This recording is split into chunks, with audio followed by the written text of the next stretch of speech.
Tuhan bersamamu. Dan bersama rohmu. Inilah Injil suci menurut Yohanes. Dimuliakanlah Tuhan.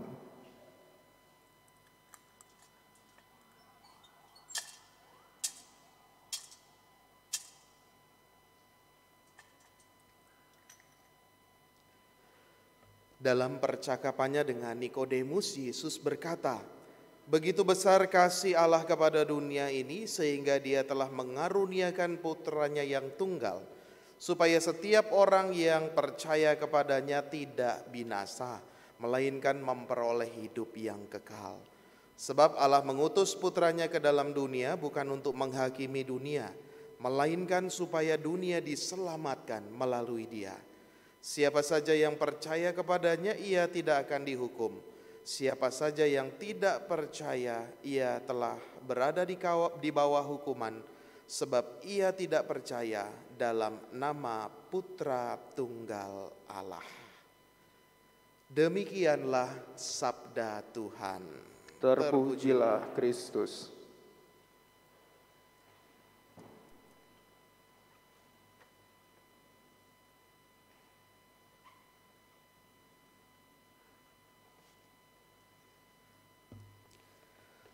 Saudari-saudaraku yang terkasih, hari ini kita merayakan Hari Raya Tritunggal Maha Kudus atau biasa kita kenal sebagai Trinitas. Dalam setiap dan berbagai kesempatan ketika membuat video atau membuat tayangan atau dialog antar agama, senantiasa ditanyakan hal ini mengenai Trinitas ini. Juga dalam beberapa kesempatan saya bincang-bincang dengan Habib Jafar, lalu juga dengan Onat, lalu juga dengan beberapa tokoh lain yang ditanyakan selalu ini. Dan kalau saya lihat di YouTube komentarnya sekarang ya bingung juga, orang makin tambah bingung. Ya. Dan saya justru semakin beriman. Karena apa? Karena disinilah ya letak misteri Allah. Karena apa? Karena kalau kita memahami dan kalau ada orang yang memahami apa itu Tritunggal, apa itu Trinitas secara penuh 100% masuk ke dalam pikirannya, berarti Tuhan bukan lagi menjadi Tuhan. Yang tadinya di atas sudah nggak bisa maha kuasa lagi karena sudah dikuasai oleh pikiran kita. Maka sejauh ini saya belum pernah menemukan seorang teolog ataupun seorang romo atau seorang ahli kitab suci yang benar-benar menjelaskan secara jelas mengenai Tritunggal ini. Dan itu justru saya bersyukur karena Tritunggal ini masih menjadi misteri. Tetapi mungkin ada beberapa contoh, ada pendekatan yang mungkin hampir menjelaskan, tapi tidak sepenuhnya cocok juga. Karena Tuhan itu maha kuasa. Tetapi yang jelas saudari-saudaraku terkasih, seperti yang tadi saya katakan di dalam pengantar, kita sudah senantiasa merenungkan dan menghayati Tritunggal Maha Kudus. Setiap kita buat tanda salib, kita mengenangkan itu, Bapa, Putra, dan Roh Kudus. Atau yang paling dasar, ketika orang dibaptis, itu dia dibaptis, dicurkan air, lalu kata-katanya kan juga itu, aku membaptis kamu dalam nama Bapa, Putra, dan Roh Kudus. Dan itu ya iman pertama yang sebenarnya kita yakini, kita akui. Bahkan ketika kita dibaptis itu iman pertama itu ya Bapa, Putra, dan Roh Kudus.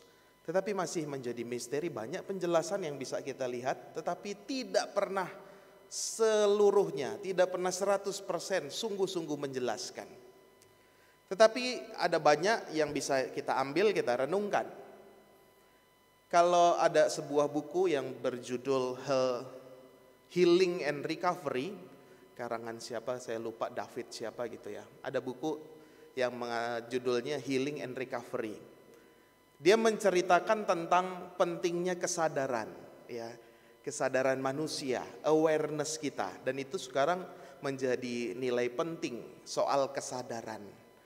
Bahwa dia mengatakan dalam buku itu ada dibagi menjadi dua tipe kesadaran. kesadaran yang rendah, ya, kesadaran yang rendah dan kesadaran yang tinggi. Apa itu kesadaran yang rendah dan kesadaran yang tinggi? Kesadaran yang rendah adalah ketika kita semua sadar dan yang muncul adalah, ya, yang muncul reaksinya adalah apa? Rasa iri hati, cemburu, dendam, amarah. Itu ternyata kita juga menyadari, tapi tingkatnya itu tingkat yang paling rendah. Ya, cemburu, iri hati, amarah, dendam, ya, kecewa dan lain sebagainya. Itu kesadaran tingkat rendah, kata buku itu. Lalu apa yang disebut kesadaran tingkat tinggi? Kesadaran tingkat tinggi justru sebaliknya, ya. Kasih, pelayanan, pujian, ya, penghormatan dan lain sebagainya. Maka ini sudah bisa kita lihat kesadaran tingkat rendah dan tingkat tinggi. Dan tanpa dipungkiri, kesadaran yang tingkat tinggi atau kesadaran manusia yang mencapai level yang paling atas itu sejalan dengan apa yang diajarkan oleh Yesus. Diajarkan oleh Yesus dalam pengajaran-pengajarannya, dalam pewartaan firman-Nya. Hari ini kita dengar 3 bacaan yang singkat-singkat. Dan dari ketiga bacaan itu ada benang merah yang selalu muncul. Kata yang selalu muncul. Bacaan pertama dari kitab Keluaran mengisahkan tentang Musa yang naik ke Gunung Sinai yang bingung. Ini Tuhan sudah kasih perintah 10 perintah ini, tapi umat nih masih ndablek aja. Tuhan gimana ini? Allah gimana ini? Lalu dia naik ke Gunung Sinai, dia bercerita sama Tuhan dan Tuhan katakan apa?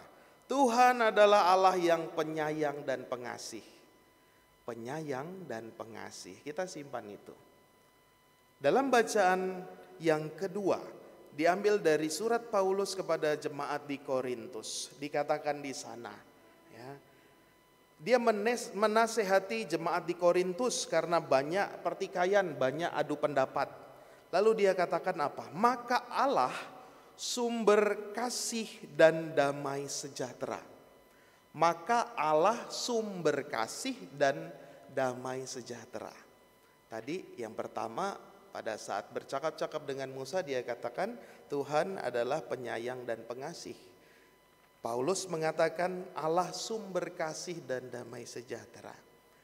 Dalam bacaan Injil ketika Yesus bercakap-cakap dengan Nikodemus, Yesus berkata apa? Begitu besar kasih Allah akan dunia ini. Maka di 3 bacaan yang kita dengar di peristiwa yang berbeda-beda, Musa perjanjian lama, Injil pada zaman Yesus, lalu jemaat di Korintus, masanya berbeda-beda. Tetapi yang direnungkan sama, Allah penyayang dan pengasih, Allah sumber kasih, begitu besar kasih Allah. Jadi yang diulang-ulang itu kata kasih. Dan kasih ini adalah, kalau tadi kita balik ke buku tadi, dinyatakan merupakan kesadaran yang tingkat tinggi. Ketika kita bisa mengasihi, ketika kita bisa merasakan kasih, ya, artinya juga kita mengasihi dan juga dikasihi, itu berarti kita mencapai kesadaran tingkat tinggi. Dan itu sejalan dengan apa yang menjadi ajaran iman kita.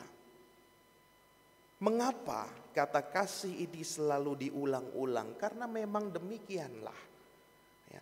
Kalau kita merenungkan Tritunggal, pasti arahnya itu adalah bagaimana Allah mengasihi kita.